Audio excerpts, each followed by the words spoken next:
রাম তুলসী, রাধা তুলসী, কৃষ্ণচূড়া, অশোক পাতা জাল দেব।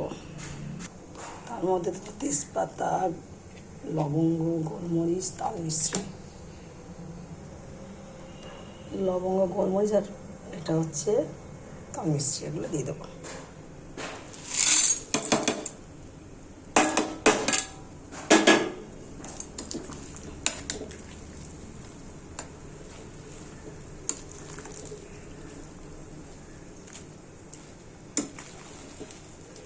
প্রচণ্ড ঠান্ডা লেগেছে, কাশি হয়েছে, ওই জন্য এটাকে জাল দিয়ে রসটা খাবো। আমি 3 জনেই খাবো। এটাকে 2-3 দিন রেখে খেতে পারবো। ফ্রিজে রেখে দেবো, গরম করে করে খাবো। এর মধ্যে দোলালের তাল মিশ্রি দিয়েছি। লোকাল কোনো তাল মিশ্রি দেবেন না, দোলালের তাল মিশ্রি ইউজ করার চেষ্টা করবেন। এই দেখুন আস্তে আস্তে একদম পার্পেল হয়ে যাবে, পুরো পার্পেল কালার হয়ে যাবে। এটা এই বাসক পাতাটা পার্পেল কালার, বাসক পাতা, সাদাটা নয়। সাদাটা আমার বাড়িতে আছে, দুরকমই আছে, কিন্তু এটা গন্ধ নেই। সাদাটা প্রচণ্ড গন্ধ লাগে, খেতে পারি না, একদম খেতে পারি না আমি।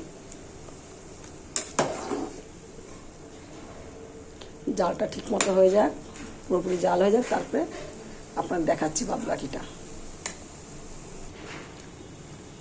ফুটে গেছে, একটু গ্যাসটা কমিয়ে দেবো, আনলে সব পড়ে যাবে একদম জলগুলো। আস্তে আস্তে পার্পল কালার হচ্ছে, আস্তে আস্তে। তেজপাতা একটু কম হয়ে গেছে, ঘরে ছিল না, যেটুকু ছিল সেটুকুই দিয়েছি।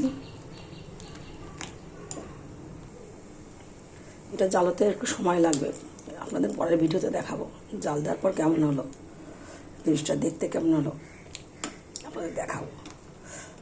আর আগের ভিডিওতে দিয়েছি আমি, এটা গাছ থেকে আমি আমার বাগান থেকে তুলে এনেছি সব পাতা, সেটা আপনাদের আগের ভিডিওতে আমি ছেড়েছি। তা রাখছি এখন, বাই।